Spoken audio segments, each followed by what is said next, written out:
Okay, this is it, right down here. Yeah, it's right down the hallway here. Yeah, this is where it all happened in the summer of 1971. Right down this corridor in the basement of the psychology department is where we converted these offices and storage rooms to prison cells. And we had students like yourself, college students from all over the country, play the roles of either prisoners or guards. This was the yard, the prison yard. Here in this closet was solitary confinement, the infamous hole where the guards put prisoners for punishment. That part was screened off, and there was a hidden camera that recorded everything that happened, exactly where the video crew is now. Here's one of the rooms that was a cell. In fact, I have a box of old stuff from the experiment I'd like you to see.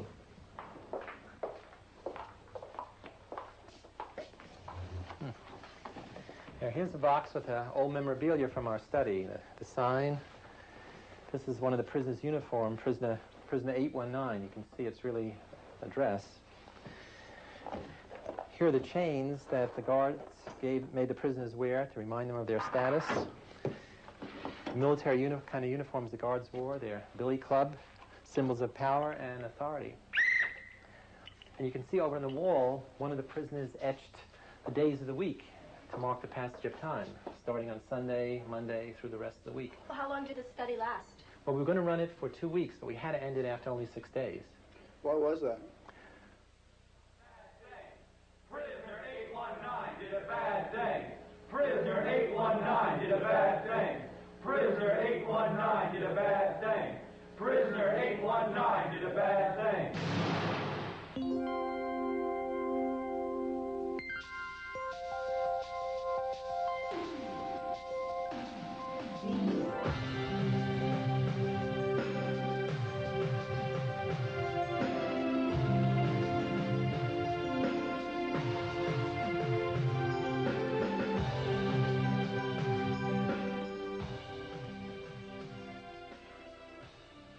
Our goal, back in 1971, was to study the behavioral and psychological consequences of becoming a prisoner or prison guard.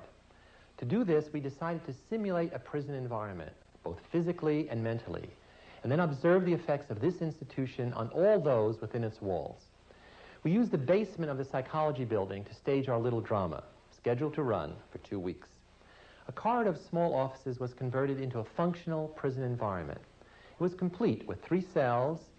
There was a guard's room, the warden's office, my superintendent's office, and a closet used, if necessary, for solitary confinement. We recruited the help of some prison experts to assist us with our prison design and construction. Foremost among them was Carlo Prescott, an ex-convict recently released from serving 17 years behind bars in San Quentin and Soledad prisons. We placed an ad in the city newspaper asking for participants for an experiment studying the psychological effects of prison life. They would be paid $15 a day. Over 70 people applied. They were given diagnostic interviews and psychological tests to weed out all those with any signs of psychological abnormality, medical disabilities, or history of crime or drug use. 24 were selected. They were all healthy, normal, intelligent, middle-class males from colleges throughout the United States. And with a flip of the coin, each was randomly assigned to play the role of prisoner or guard. It was only by chance that someone was chosen as prisoner or guard. Now, it is important to remember that at the start of this experiment, there were no psychological differences between those students assigned the prisoner role and those assigned to be guards. An undergraduate student, David Jaffe, took on the role of prison warden. I acted as the prison superintendent, while psychology graduate students Craig Haney and Kurt Banks handled a variety of prison staff responsibilities. I met with the students selected to be guards on the day before the experiment was to begin. I had to explain to the guards that they could not in any way hit the prisoners, but they could create in the prisoners feelings of boredom, a sense of frustration. You can create a sense of fear in them to some degree. You can create the notion of arbitrariness, that their life is totally controlled by us, by the system, you, me, Jaffe, that they'll have no privacy at all. Their cells, they're going to be sleeping in rooms with bars on them. There'll be constant surveillance. Nothing they do will go unobserved. They have no freedom of action. They can do nothing or say nothing that we don't permit. We're going to take away their individuality in various ways.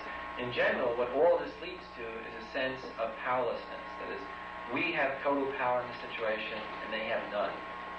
So what's going to happen tomorrow is, we told the students to wait in their houses or rooms where they're living. Squad cars are going to pull up. Two policemen are going to come out and ask the guy's name, visit him, that he's been suspected of a crime. I don't know. They'll just leave it vague and say drugs or something. Come with us, handcuff him, put him in the car, take him down to the police station, take him to the security underground entrance, detain him, fingerprint him, book him, blindfold him, and then Kurt and Freddie are going to pick him up, because they'll be blindfolded, they won't know, and say, oh, I'm moving out, and then bring them down here, and take the blindfolds off, then they'll be in the prison. Then we're going to take their clothes off, delouse them with a powder spray, put on the uniform.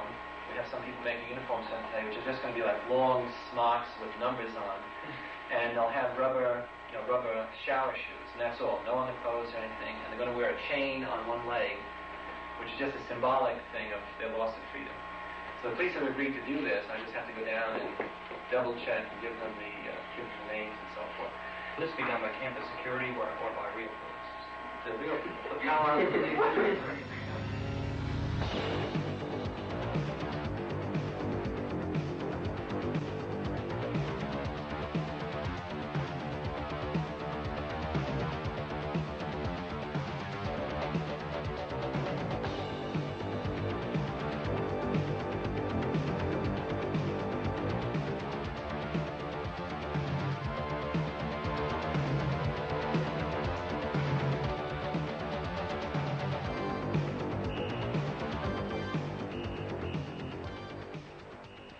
Police car pulls up in front, and a cop comes to the front door, knocks, and says he's looking for me.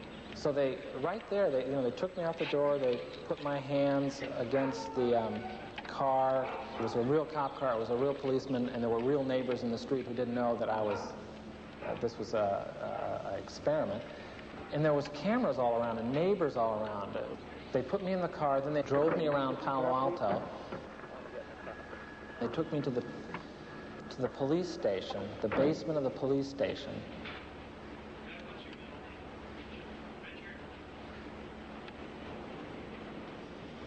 Then they put me in a cell. I was the first one to be picked up, so they put me in a cell, which is just like a room with a door with bars on it. You could tell it wasn't a real jail. They locked me in there in this degrading little outfit. They were taking this experiment too seriously. Well, when I first got here, even though there was, I had to strip and go through the process, and they would call me names and made me look in the mirror and see how ridiculous I was and stuff, I still didn't feel at all like I was in the prison. I was just looking at it as a job. And I was told not to talk, say anything. I was placed in the cell, and there was another prisoner in there, but still, I looked at it as a job the whole first day.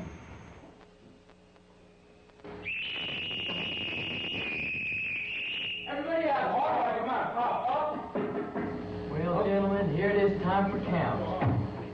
At 2:30 a.m., the prisoners were rudely awakened from their sleep by the night guard shift for their count.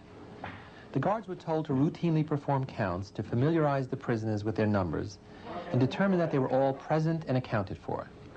But more important, it provided a regular occasion for the guards to interact with and exercise control over the prisoners. There were several counts every day and night.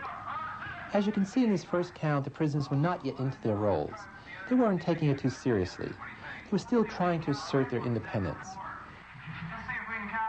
The guards were also having some trouble with filling out their new roles, trying to assert some authority over their prisoners.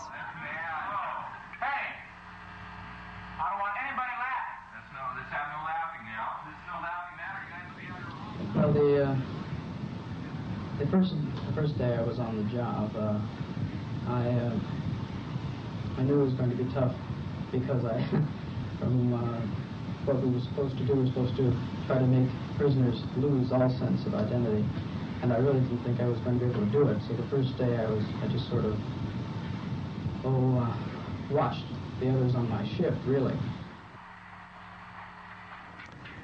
Because the first day passed without incident, We were surprised and totally unprepared for the rebellion which broke out on the morning of the second day.